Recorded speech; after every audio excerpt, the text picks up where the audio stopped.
அன்பு உறவுகளுக்கு வணக்கம். ஒரு தந்தையும் அவருடைய சிறிய குழந்தையும் ஒரு பாலத்தை கடந்து செல்வதற்காக சென்று கொண்டிருந்தார்களாம். பாலத்திலிருந்து இந்த பகுதியில பார்க்கிற நேரத்துல பாலத்திற்கு அந்த பகுதியில் இருக்கிற இடம் கொஞ்சம் மேகமூட்டமாக இருளாக இருந்ததாம். அப்பொழுது அந்த தந்தை அந்த மகளை பார்த்து, பாப்பா என் கையை நீ பத்திரமா பிடிச்சிக்கோ, நம்ம ரெண்டு பேரும் அந்த பாலத்தை கடந்து செல்லலாம் அப்படின்னு சொன்னாராம்.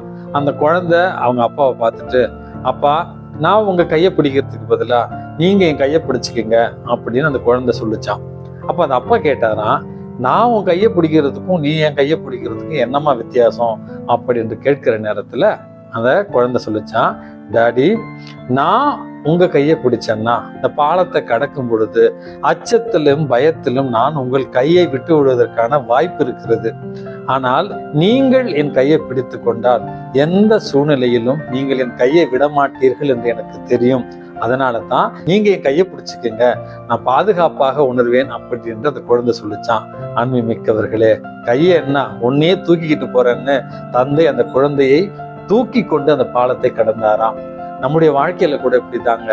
பல நேரங்களில நமக்கு எதிரே இருக்கிற எதிர்காலம் குழப்பமானதாக, இருள் நிறைந்ததாக, தெளிவற்ற ஒரு நிலையில இருக்கிற நேரத்துல கடவுளிடத்துல நம்மை ஒப்படைத்து, இறைவா என்னை கரம் பிடித்து வழி நடத்து அப்படி என்று உருக்கத்தோடு குழந்தையை போல செபித்தால் இறைவன் கரத்தை மட்டுமல்ல நம்மையே அவருடைய மடியில தூக்கி சுமந்து செல்லுவார்.